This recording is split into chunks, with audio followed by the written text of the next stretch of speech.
राजनीतिक सरगर्मियां काफी तेज है। डेली पारा चढ़ रहा है और डेली पारा उछल रहा है। अब एक नया ही आयाम आया है फरीदाबाद लोकसभा क्षेत्र से। जी हाँ, हम बात कर रहे हैं कैप्टन गोस्वामी दिलीप भारती की। अब दिलीप भारती भी चुनाव मैदान में उतर चुके हैं और आज अंबेडकर जयंती मनाई जा रही है धूमधाम से, और इसी मौके पर आज पहुंचे थे कई कार्यक्रमों में कैप्टन गोस्वामी दिलीप भारती से हम जानते हैं कि क्या लगातार आप राजनीतिक सरगर्मियां बढ़ा रहे हैं। सर्वप्रथम आपके सच के साथ चैनल को हार्दिक धन्यवाद करता हूं।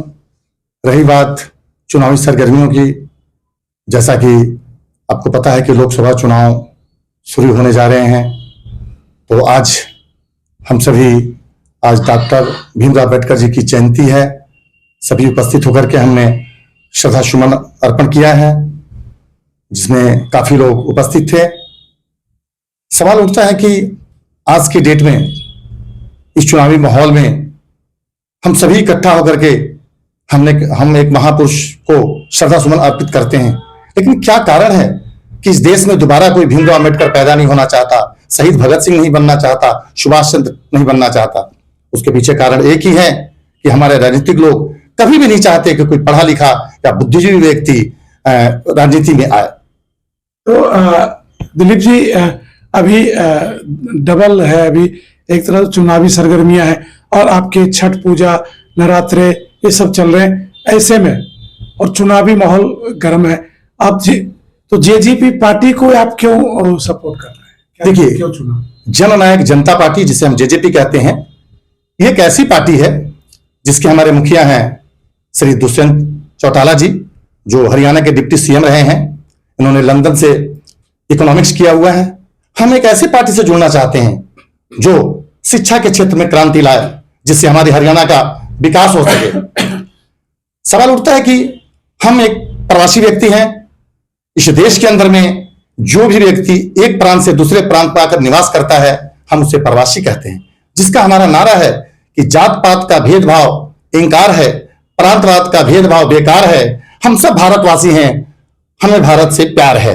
वासी प्रवासी, यही हमारा विचार है। यहाँ पर सवाल आ रहा है बार बार कि आपको याद होगा कि जब दुष्यंत चौटाला सीएम थे तो उन्होंने एक नारा दिया था 75% का, तो उस पर आप क्या कहेंगे? फिर प्रवासी को क्या नहीं, देखिए, दिया था उन्होंने।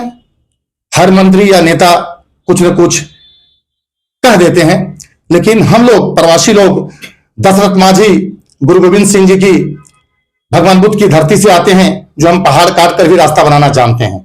उन्होंने कहा था, लेकिन गिला शिकवा उन्होंने दूर कर दिया। आज उस 75% दूर की बात है। अब हमें लोकसभा का चुनाव लड़ाने जा रहे हैं। हमारे गुड़गांव से डॉक्टर अजय तिवारी जी और फरीदाबाद से मैं खुद कैप्टन गोस्वामी दिलीप भारती।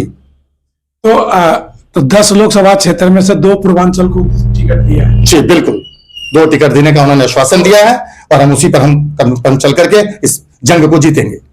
चलिए, तो आप इसी से संतुष्ट हैं?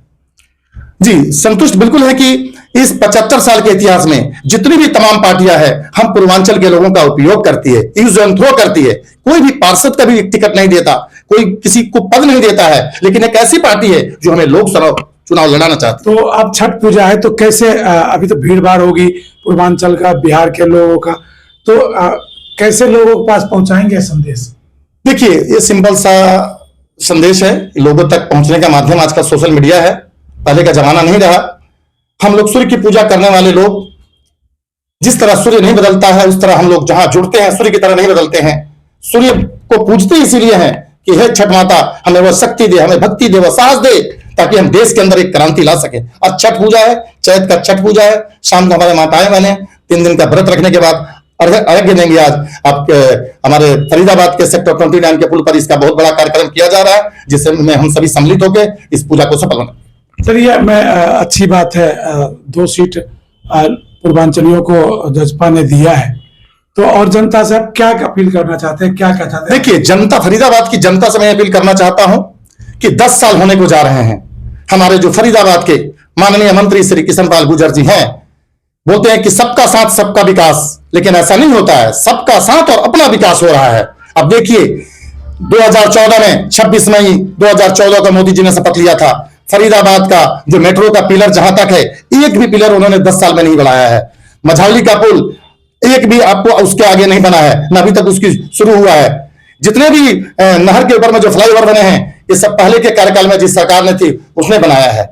तो विकास तो हुआ ही नहीं है। हम विकास के मुद्दे पर लड़ना चाहते हैं, लेकिन आज इस नवरात्र में सरकार जानबूझ करके चैनल के ऊपर में मीट और मछली के मुद्दा बनाना चाहती है। कोई मुद्दा है देश के लिए? हम मुद्दे की बात करते हैं, वो लोग मोदी की बात करते हैं, तो कैसी राजनीति होगी? चलिए और अब कोई सवाल नहीं है, बस आप कोई जनता को संदेश देना चाहते हैं तो बताइए। देखिए, मैं फरीदाबाद की जनता को यही संदेश देना चाहता हूं कि देखिए, आपके बीच एक सेना का जवान आपसे अपील करने आया है कि साथियों, हम एक क्रांतिकारी व्यक्ति बनकर आपके बीच आए हैं, जो मोदी जी के नाम पर चुन करके आते हैं और अपने घर में चैन की नींद सोते हैं, और जनता त्राही माम होकर घूमती रहती है। कोई पूछने वाला नहीं है। फरीदाबाद के अंदर में तमाम सड़कें खुदी पड़ी हैं। आपने देखा होगा कोरोना काल में पेरेंट्स रोते रह गए, कोई भी नेता, कोई भी सुनने वाला नहीं था। हमारे पूर्वांचलवासी पैदल चल चल के कोरोना में घर को गए। किसी भी मंत्री ने, किसी भी नेता ने साथ नहीं दिया। हम उनके दुख और दर्द के पीड़ा को दूर करने के लिए इस चुनाव में लड़ने के लिए आए। दूसरी बात रही कि प्रवासी ही नहीं, हम जहां निवास करते हैं, हमारा इस फरीदाबाद, हमारे इस हरियाणा का एक एक व्यक्ति, चाहे किसी भी जाति का हो, वो हमारे लिए विष्णु भगवान है।